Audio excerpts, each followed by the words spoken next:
Thank you. The police are something of a fuzzy point in secular society. Reverence for the police is seen as the basis of any community's common life.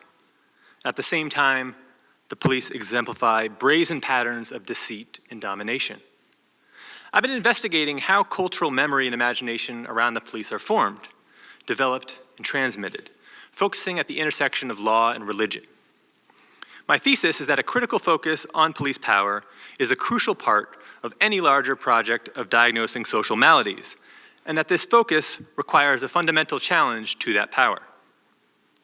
Behind me on this slide is a clip from a local news agency, the Catholic Standard and Times, in which a pope pays high tribute to a group of policemen in Italy, urging them to act as friends, counselors, and helpers, rather than as representatives of oppression. The journalist team chose for the featured image here, you can see an officer directing traffic at a particularly busy intersection in Philadelphia. The image labeled as typical of policemen all over the world.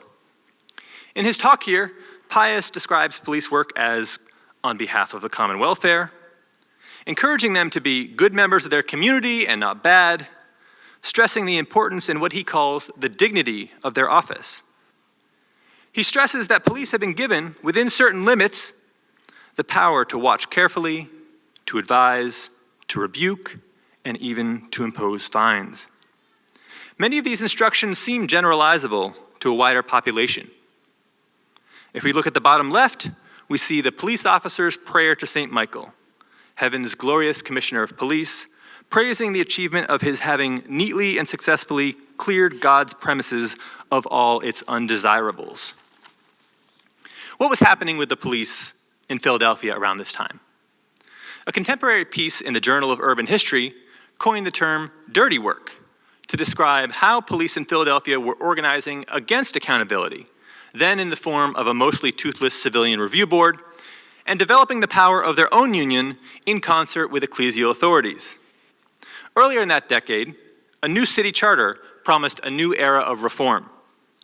While at the same time, a cast of characters, including Paul Robeson and others, jetted to Paris to accuse the United States of genocide, noting in particular the actions of its police, including specific Philadelphia incidents, such as when Charles Fletcher was slain by patrolman Manus McGettigan, who had claimed he shot after receiving a call about a prowler, or Raymond Kauser, who was walking down Montrose Street in Philadelphia when eyewitnesses saw patrolman Frank Kakuro stalking him with a drawn revolver.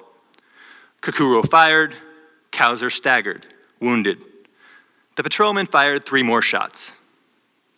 Reading Simone Weil, in particular her inquiries regarding the nature of repression, science, and work, has led me to believe this is all worth more careful study, tying together the ways we cannot yet read nor understand with the police who are stealing, killing, and destroying that which in other ways we might like to love.